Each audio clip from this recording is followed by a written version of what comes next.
అందరూ. అప్పటికి ఇప్పటికి అవేర్‌నెస్‌లో ఎటువంటి చేంజెస్ చూసారు? ఎందుకంటే మీరు గతంలో పెట్టినప్పుడు హ్మ్. జీరో ఒకరో ఇద్దరో వచ్చి తినేవాళ్ళు అంతేనా? అసలు మిల్లెట్స్ అంటే ఎవరికీ తెలిసేది గాదు. ఏ టైం 2013 2013, మిల్లెట్స్ 14 తెలిసేది కాదు. మిల్లెట్స్ తెలిసేది గాదు. హ్మ్. మిల్లెట్స్ ఒక్కటే మొదలుపెట్టాం మేము హ్మ్. హ్మ్. మొదలుపెట్టడం. హ్మ్. అంటే కొర్రలతో చేసేవాళ్ళం. సామలతో హ్మ్. స్వీట్ చేసి, ఒక రోటీ మిల్లెట్, మల్టీ మిల్లెట్ రోటీ చేసి అలా హ్మ్. పెడితే అసలు ఆ ఫుడ్ ఏంటో కూడా చాలా వచ్చేవాళ్ళు. హ్మ్. ఫుడ్డు అని బయట మేము ఒక బోర్డ్ పెట్టాం అహోబిలం ఫుడ్స్ అని. హ్మ్. ఫుడ్స్ అన్న వెంటనే భోజనం తిందామని ఏదో రోడ్డు మించి లోపలికొచ్చినోళ్ళకి చూసి ఇలా అన్నీ చూసి ఎళ్ళిపోయినోళ్ళు కూడా ఉన్నారు. ఆ! లేదండి మీరసలు ఒక్కసారి ట్రై చేయండి అంటే, లేదు వద్దండి మేము వెళ్ళిపోతాం అని.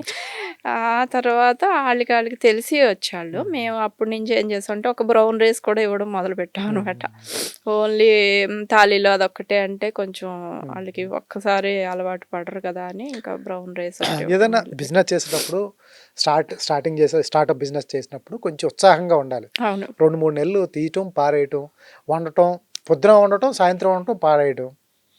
ఎవరు ఎట్లా వండటం, పాడేయటం. అసలు ఎట్లా ఎంత బాధ అనిపించదు అసలు అది? చాలా అంటే చాలా ఫుడ్‌ని పడేయటం అన్నది నాకు చాలా ఇష్టం ఉండదు.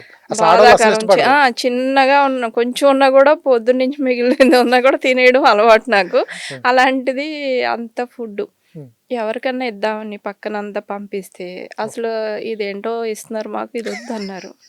ఏదో పెట్టేస్తున్నారు నిజమండి. మనకి. నిజంగా జరిగి ఆ! ఇదంతా 10 ఇయర్స్ పైనే అయింది. హ్మ్. హ్మ్.